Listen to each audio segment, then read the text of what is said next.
За өдрийн мэнд айлтгая. За Монголд ирсэндээ би их баяртай байгаа. Би анх удаа Монголд ирж байна. За би их баяртай байна.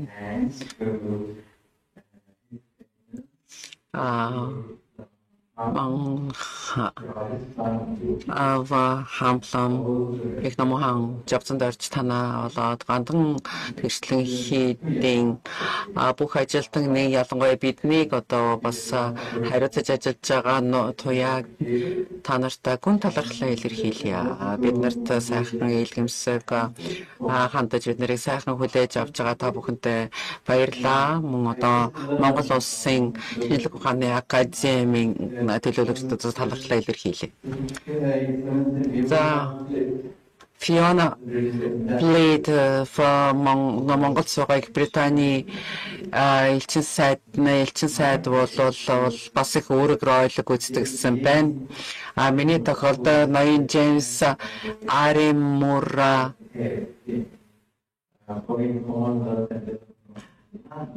Лондонд байдаг офисын төлөөлөгч надтай мөн одоо харин Өлзий Бат гэдэг хүн бас намайг энд ирэхэд бас өөрийн бас туслалцаа дэмжлэгээ үзүүлсэн байна. За би компьютерийн мэрэгжилтэн биш юм байгаа. Профессор миний өмнө одоо илтгэлтэйсэн профессорын мэдлэг надад байхгүй. Тийм учраас миний танилцуулга илүү ерөнхий одоо яг хэрэглэгчийн хувьд бол би энэ хэмжээ оюун ухааныг хэрхэн хэрэгжилж байгаа талаараа та бүхэндээ санаа бодлоо хуваалцах юм аа. Тэгэхээр энэ сэдвээр одоо илүү их мэдээлэл авах хүсэлтэй хүн бол зохион байгуулагчдад хандаад одоо миний танилцуулгыг бүрэн ихээр та нар хүлээж авч болно шүү. Би одоо энэ удаадаа бол өөрийнхөө танилцуулгыг бол одоо тавьчлаа. За тэгэхээр хэмэл оюун ухаан гэдэг бол сүүлийн үеийн одоо техникийн хамгийн том дэвшил 21-р зууны бэлэг гэж үзэх учиртай ийм үзэгдэл юм аа. За GPT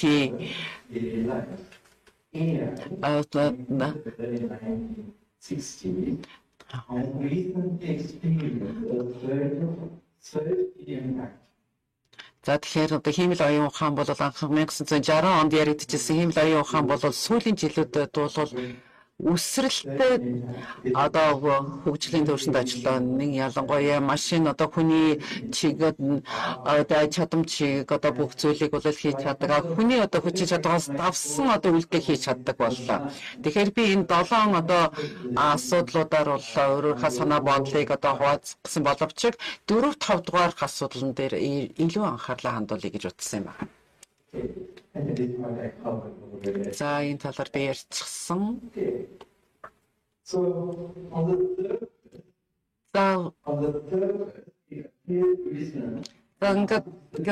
Одоо буддизм болоод хэмжээ оюун ухаан хоорондоо огцолтгүй юм шиг харагдаж байгаа мэт боловч polyverse дээр бол polyverse бол одоо буддизмын судар бичгүүдийг орчуулахад бол энэ polyverse гэдэг зүүн Азид байдаг одоо баг хулганы Theravada буддизмын одоо polyverse гэдэг төслийн талаар та бүхэндээ танилцуулъя гэж бодсон юм. Бид нэр энэ төслийн хүрээнд яаж одоо хиймэл оюун ухааныг ашиглаж байна гэж. За мөн түнчлэн Монголын одоо буддизмын хувьд ч гэсэн энэ төсөл маань бол маш их одоо боломжтой гэдгийг бол бас тодорхой харуулах баг гэж бодож байна. Бас Монгол буддизмд бол зарим одоо судар бичгүүдэд бол бас орчуулах шаардлагатай байгаа гэж ингэж ойлгож байгаа. За тэгээд энэ polyverse-ээр бол урд өмнө одоо байсан одоо хэлний одоо барьер сад одгорыг бол шийдвэрлэж байгаа. Мөн түнчлэн одоо их хөлгөн болоод очир хөлгөний уламжлалын дагуу болвол бүх одоо энэ бичвэрүүдийг хөрвүүлж бас тайлбарлах ийм боломжтой технологи гарч ирж байна. Тэгэхээр AI технологиг дээдийн номыг одоо түгээж олон нийтийг хүрдэмжүүлэх яаж ашиглаж болох вэ гэдэг талаар би ярих гэсэн юм аа. Тэгэхээр энэ үйл явцыг мэдлэгдэр суурилсан буддизмын одоо уламжлалыг хадгалж мөн түнчлэн ёсоо суртахуунтай байдлаар энэ шинжлэх ухаан болоод технологийн одоо дэвшилтэд техникийг ашиглаж энэхүү үйл ажиллагааг буддизмыг болоод түгэх ёстой гэж бодож байгаа. За тэгэхээр одоо сүүлийн 3-4 жилийн туршид ковидын яг үедээ давтаж байгаа. Энэ GPT зэрэг аппликейшнууд нь болвол эрдэм шинжилгээний одоо байгууллагууд эдгээр одоо технологиг бол ашиглах маш их сонирхол гарч ирсэн. Саяхнаас бид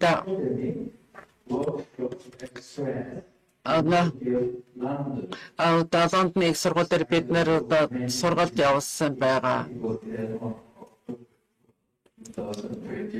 24 оны 10 дугаар сарын 12-нд болоод бид нэрийн сургалтыг явуулсан байгаа. Одоо дээдийн наманд бол түгээхэд химэл оюун ухааныг яаж ашиглаж болох вэ гэдэг сэдвээр бид нэр тэгэхээр энд бол энэ AI нь бол хүний одоо нийгэм иргэншилд болоосоос тодорхой бас аюул занал хийл учруулж болдошгүй маа гэдэг асуудлыг ярьсан байдаг.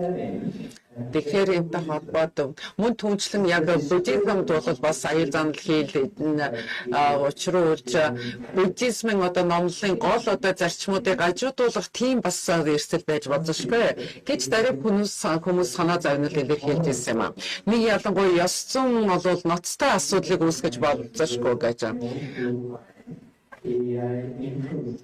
За мөн түнчлэн энэ химэл оюун ухаан бол хувь хүний мэдээллийн аюулгүй байдал, хувь хүний одоо нууцтай холбоотой асуудлуудад бас ноцтой занал хийдэл учруулж болзошгүй гэсэн асуудлыг ярьж ирсэн юм аа. За тэгээд буддизм болоод химэл оюун ухаан бол шинжлэх ухааны бас судалгааны бас их гол толбор болох учиртай юм аа. Бидний дээр дурдсан одоо учир шалтгааны болмоо. Гэхдээ үүний зэрэгцээгээр боловсрол химэл оюун ухаанаас өөрийн гэсэн бас эерэг үр дагавар авчирдаг гэдгийг бол бид бүлээн зөвшөөрөх ёстой. За 3 дахь одоо хэсэг рүү оръё. Химэл оюун ухааны технологитой холбоотойгоор. За тэгээд за шүүлтүрийн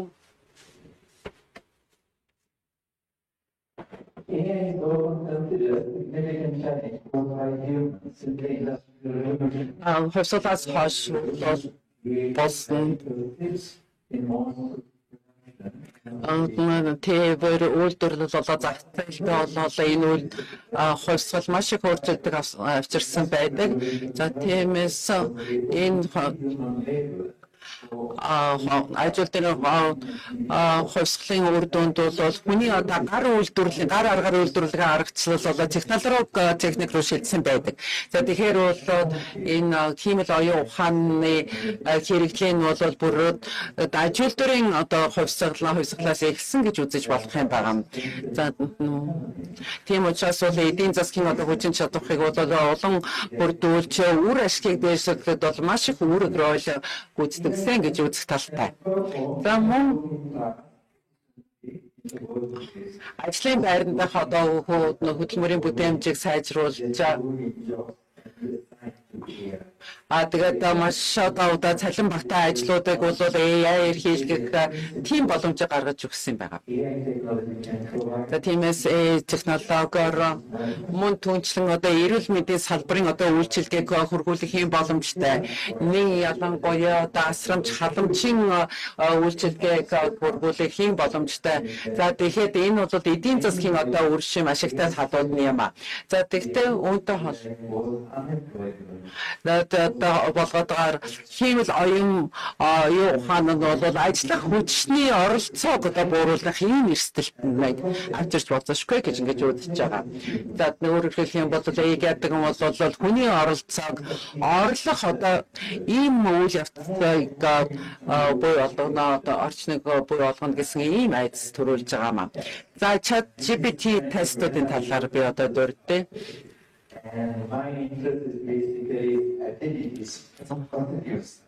Би эрэг талаас нь ярих гэж байна. ChatGPT-ийн талаар. Тэгэхээр ChatGPT-ийн хэрэглээг шалгахын тулд бол би 2 тест хийсэн байгаа. Нэгдүгээр нь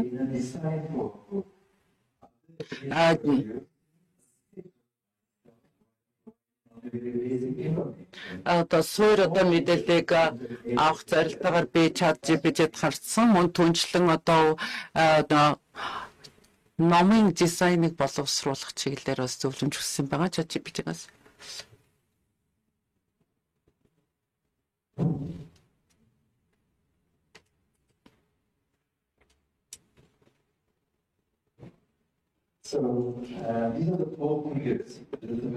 За 4 зураг үзүүлэх гэж байгаа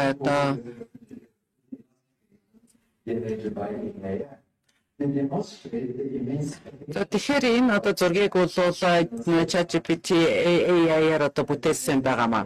Тэгэхээр та бүхэн харж байна тийм ээ энэ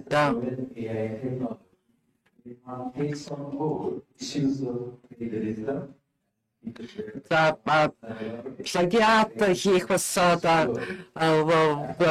тийм бас орон зайг бол энэ AI гаргаж ирж өгч шүү дээ. Тэгэхээр энд бол оюуны өмчийн асуудал энэ ч гарч ирж болзошгүй мөн түнчлэн өгөгдлийн мэдээлэл мэдлэгийг бол үгүйсгэх тэл талууд гарч ирнэ.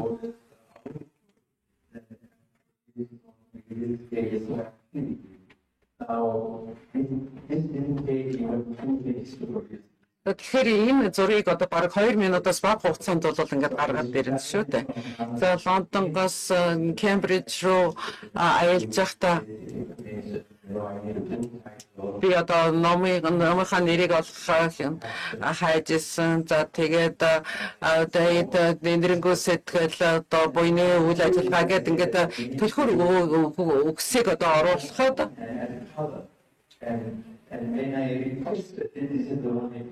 За тэгээд би өнгийн өөрчлөөж гэдэг тэр төлхөр өгүүлдгийг оруулахад бол тэр хэмэл оюун ухаан ChatGPT надад ийм зураг гаргаж өгч байгаа юм.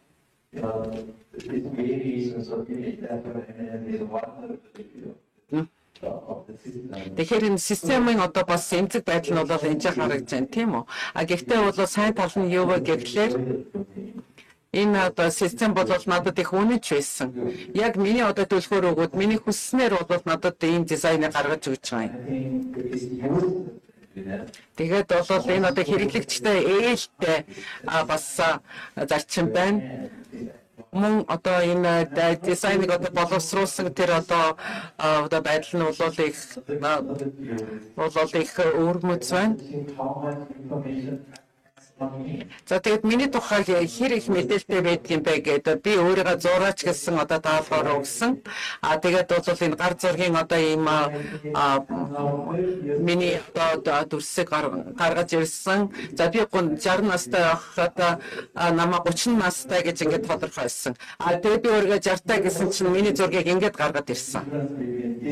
За тэгээд энэ хоёр зургийн ялгааг гаргаж ирсэн нь бол энэ орхимч бусад өмсгөлийн бас ялгааг харж байгаа тийм ээ. Тэгэхээр бол энд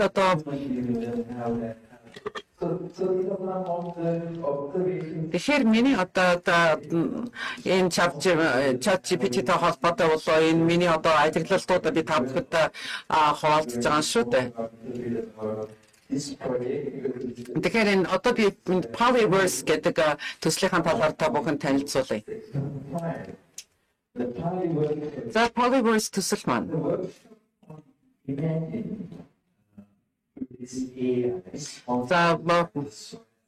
Swiss Лондонын их сургуулийн санхүүжилтээр бид нар энэ төслийг хэрэгжүүлж байгаа. За тэгэхээр And member of the audience is Mr. Michael Singh. Michael Sinus about Polyverse төслийн одоо санаачлагч байгаа. Ян Ванадас гэдэг энэ хүн болгоны семинарт оролцсон байгаа. За тэгээд бид нэр бичиг одоо Ноён Синустай одоо бас харилцсны дараагаас And one meeting in Cambridge, another one. тэрээр 25 онд бол Кембрижд ирж уулзаж хэлсэн. Тэгээд Ноён Синусаас Polyverse гэдэг одоо энэ төслийн тухай сонссон байгаа.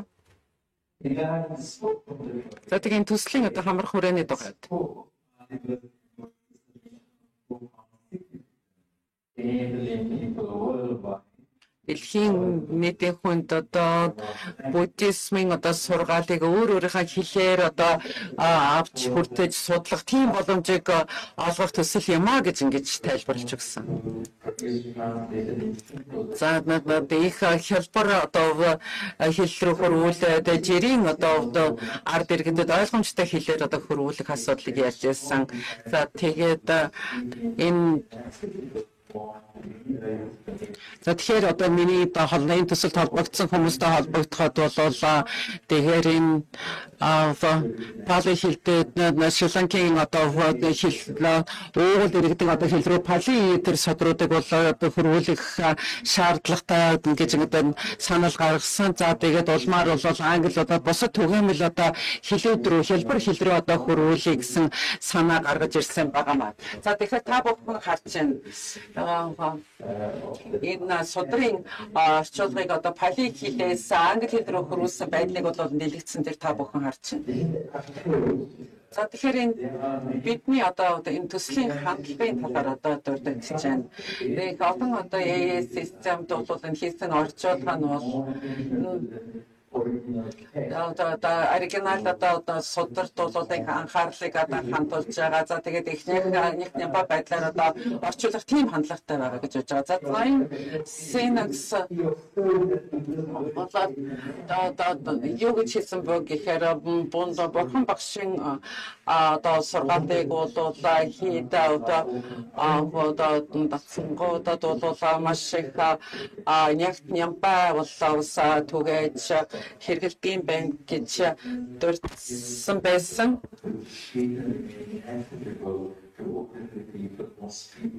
Гэтэл бол бурхны шашны ойлголтгүй эрдэнчийн иргэдэд болоод ойлгоход бас төдийлөн амар биш тийм хэлээр бол томьёологдсон байдаг юм а гэж ингээд тодорхойлсон учраас тэр тэр үгнийхээ үгийг одоо тоолоод хэдэн үгтэй байна. За тэгээд пали содруудад 9.7 сая одоо дунджаар үг ордгийн байна гэж тодорхойлсон. За тэгээд энэ одоо их судрыг судрыг хэд хэдэн хэсэгт бол ингэж хувааж 3 сая одоо үгтэй болгосон. За тэгээд одоо тэр судрын одоо тайлбар болоо одоо бусад пали одоо судруудын бүгдийн одоо үгийн тооцсон байдаг юм а.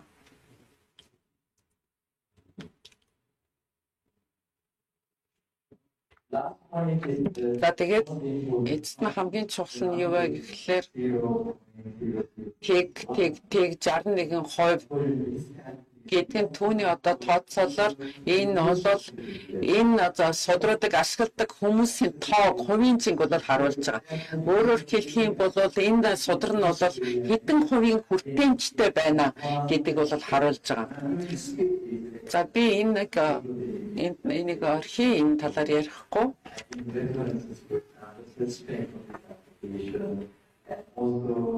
За мөн тэр одоо эдгээрийг одоо уншиж байгаа хүмүүс нь өөрсдийнхээ бас санаа бодлыг одоо илэрхийлж болох юм хэсэг байдаг энэ ChatGPT. За би энэ чиглүүлж чадах нь өөрчилж чадах нь үгүй юм байна. Гэхдээ энэ чи 3 удаа тавьж байгаа ерөнхий тайлбар, 2 дугаарт нь наривчсан тайлбар гэж байгаа. За тэгээд 3 дугаарт нь ямар параграфыг одоо талаар та тодруулах шаардлагатай байна уу гэдгийг ингэж асууж байгаа. За одоогийн байдлаар бол би энд бол сэтгэлийг хангалуун байгаа. Наад миний бүр гайхшрыг төрүүлсэн. Тэгээд энэ жилийн одоо 11 сар гэхэд бол энэ програм бол бүрэн дүүрэн гарч ирэх ёстой.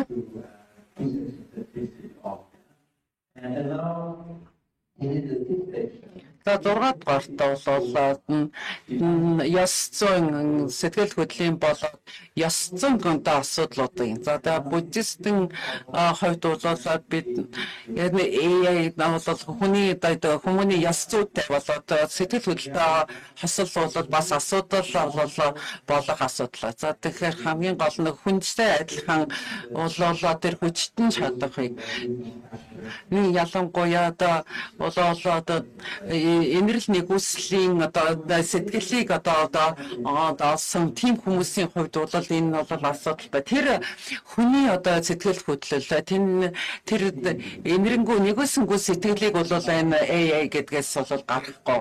Мөн түнчлэн одоо бусдын төлөө гэсэн сэтгэл мөн одоо жаргал гэдэг нь бол виртуал болчиход байгаа. Мөн түнчлэний хүсэл эргэлзэлч гэсэн энд бол тооцогдохгүй байх тийм эрсдэлтэй. За тэгээд хүний үн цэнийг бол энэ AI бас төдийлөн төлөөлж чадахгүй байна гэж. Нэг ялангуяа буддизмын эдгээр одоо суурь зарчмууд хүний төлөө хүний тусыг бүтээх гэсэн энэ одоо зарчмууд бол энд одоо AI-д бол байхгүй байна гэж. Нэг ялангуяа хүний одоо сэтгэл хөдлөлийг бол AI давтаж чадах уу гэдэг дээр бол маш их том асуудал гарч байгаа маа. Тиймээс буддизмын одоо энэ чухал одоо асуудууд нэг ялангуяа хүний амьдралын одоо хямралтай холбоотой байгалийн болоо одоо нийгмийн одоо хямралтай холбоотой тэр цаг үед AI нь бол хүмүүний энэ үнэт зүйлс болсон бүх онцлогуудыг бол оруулж чадахгүй хэрэг юм аа. За тэгэхээр энэ машин одоо сургалт одоо хэрэглэж гэдэг нь одоо дадал буддизмын одоо уламжлалтай мэдлэг мөн түнчлэн хүний сэтгэлийн бас сүсэг бичрэлийг бол бас оруулж чадахгүй маа гэж.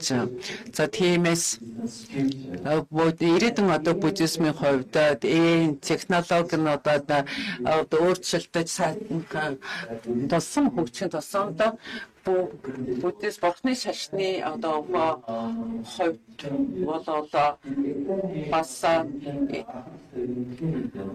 бол бас шин технологи нь ямар сорилтуудыг авчирч болох уу? Мөн үүний зэрэгцээр ямар боломжуудыг буй болгож болох вэ гэдгийг бурхны шашны төлөөлөгчид бид нар бол сайтар гярхаа бас дүгнж харах хэрэгтэй байгаамаа. За Paulo Verstosman бол үндсэндээ зарим одоо буддистуудын AI гэдэг ашиглах зарим нэгэн одоо оролцоогыг бол тоо жишээ юм аа. Гэхдээ бол ёс зүйтэй байдлаар бол энэ технологиг ашиглах ёстой.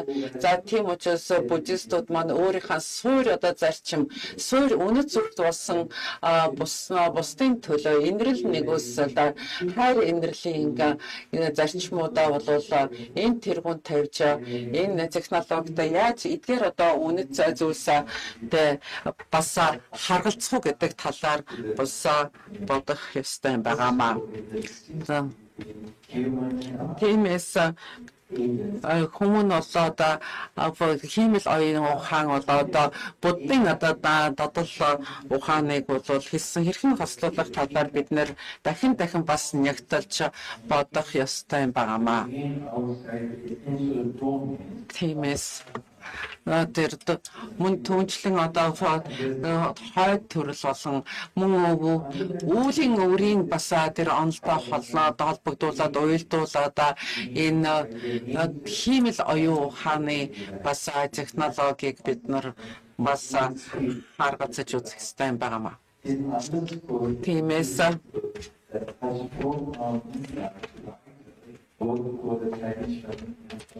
тийм учраас одоо орчин үеийн одоо технологийн хөгжил болоод уламжлалт буддизмын одоо мэдлэг ухаанаа бол хослуулах чиглэлээр бид нар маш их гэрхэ байх ёстой юм шүү гэж хэлсэн баярлалаа.